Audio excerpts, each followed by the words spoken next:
One situation which I will not forget was the time I took part in a cooking competition with the food critic Gordon Harpal-Vantu Akorio-chan.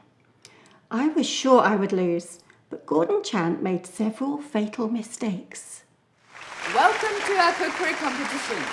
Today we have two contestants. Gordon Harpal-Vantu Akorio-chan, the famous food critic, and Miss Perot, the grammar detective. Gordon, what are you going to make for us today? I don't know.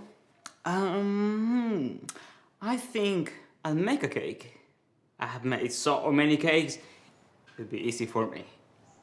And you? I'm going to make a Victoria sponge. It's very easy. Good luck to you both. Let's start the competition. What are you doing? It's what I call brainstorming, writing down all the ideas that come into my mind and are related to what I want to do. It's as though there's a storm in my brain and all the ideas fly around and land on my piece of paper. This one here is a mind map where all the ideas are connected, and this one is a list.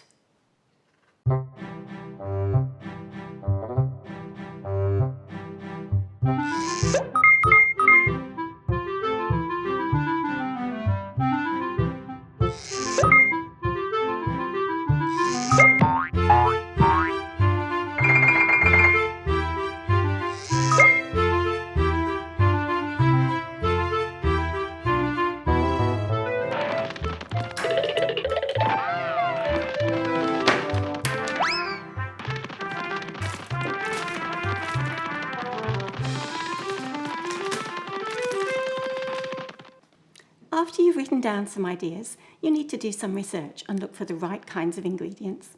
Looking online is a big help. Do you always plan what you do? When you're an expert, you don't need to. When you're not an expert, you need to plan very carefully. Have you thought about the conclusion? What are you aiming for?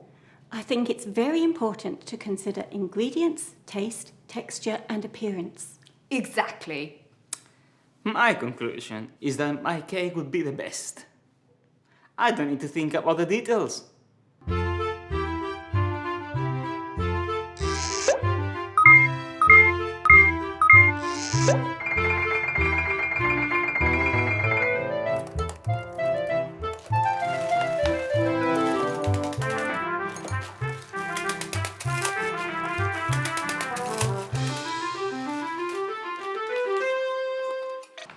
I think it's important to do everything in order and think about the main part of your cake.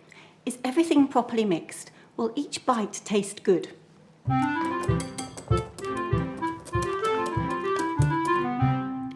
This is a Victoria sponge cake based on my grandmother's recipe. It has simple ingredients: butter, sugar, flour and eggs, which give it a good taste, texture and appearance. Cake by Gordon Harpal-Vantu Akorio-chan. How you introduce your cake is a key to success. We want to see what the main ingredients are and what you think is important.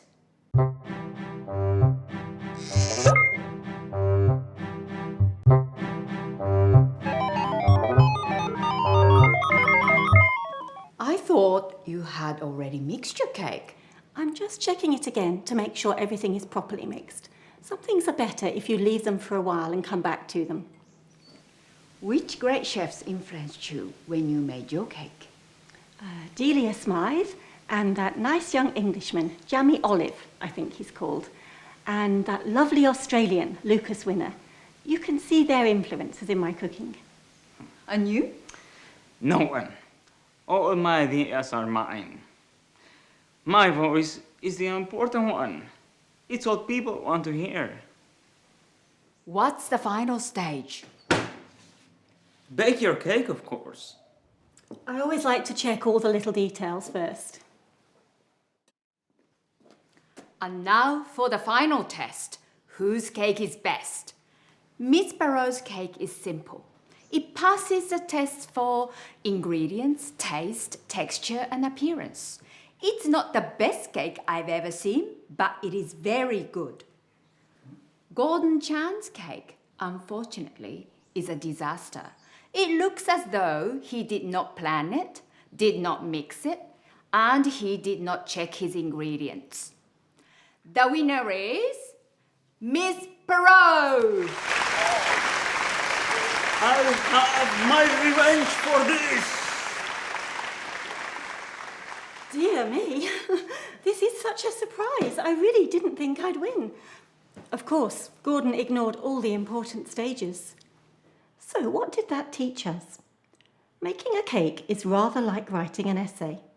First, you have your topic or title to give you an idea of what your finished product should be like. Look at this well before the due date and give yourself plenty of time to work on the essay. Then brainstorm all the things that might be associated with your topic. After that, do your initial research. Now you need to plan. You may have to put those things aside that you don't need. Just because you spent a long time finding something, that doesn't always mean it's going to be useful. You need to weigh everything and make sure there's a good balance. Then put the ingredients in order, ready to use. Now draft your conclusion. How will everything finish? What are you aiming for? What final impression do you want your reader to have? It might seem strange to start by thinking about the conclusion, but unless you know where you're going, you can easily lose direction. The next thing is to write the body of your essay. This is a bit like mixing your ingredients, getting the balance right. Every paragraph should make one main point and include a topic sentence that tells you what that point is. Now draft your introduction. What do you want your reader to know about your topic? How will you lead them in to the rest of your essay? Your introduction should include a thesis statement where you explain what your essay will cover. Remember to include references every time you refer to another person's ideas. References should appear in the text and in a reference list at the end of the essay. Read your draft essay and change things if you need to. Make sure everything is linked to your title. Make it clear which ideas are yours and which belong to other people. Edit and proofread your essay. Is everything in order? And are there any mistakes you need to correct? If your essay's ready, it's time to submit it. And if you get a good mark, that's the icing on the cake.